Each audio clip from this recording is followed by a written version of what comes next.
pertanian ini kan selalu dikaitkan dengan generasi muda yang tidak mau. Kenapa tidak mau? Karena satu memang apa ya? Ini satu contoh aja ya. Satu keluarga punya anak 3, kan nggak mungkin 3-3-nya mengerjakan sawah yang sama. Pasti 2 diantaranya pasti punya profesi lain, sisanya anaknya baru yang melanjutkan profesi bapaknya.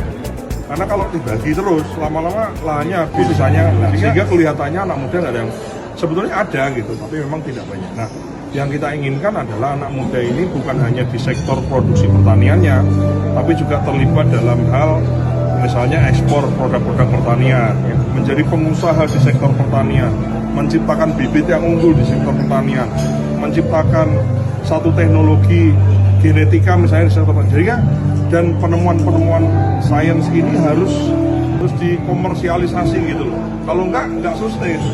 Kalau kita nih melakukan penelitian berhasil terus nggak komersial, itu biasanya nggak sustain karena riset kan butuh anggaran dan seterusnya. Jadi ini memang ini sebetulnya bukan pertanian gitu, tapi ini sebetulnya bisnis. Ini adalah dunia bisnis, namanya agrobisnis gitu. Agrobisnis itu dari mulai produksi, dari mulai pengolahan, dari mulai hilirisasinya, dari mulai distribusinya, sampai bagaimana kita mendorong ekspor. Kalau sudah swasembada, kita dorong lagi, kita bisa ekspor. Itu sih kira-kira yang kita harapkan ya. Kita ini punya keunggulan.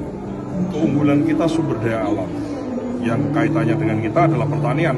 Matahari terbit sepanjang tahun, ada hujan, ada air, dan seterusnya. Jadi ini the matter of management. Jadi saya kira kalau semua kompak nih antara kampus, pemerintah, dunia usaha, petani, kita udahlah. Kalau negara untung, petani untung, maka dunia usaha juga pasti insya Allah untung. Ya. Oke, terima kasih.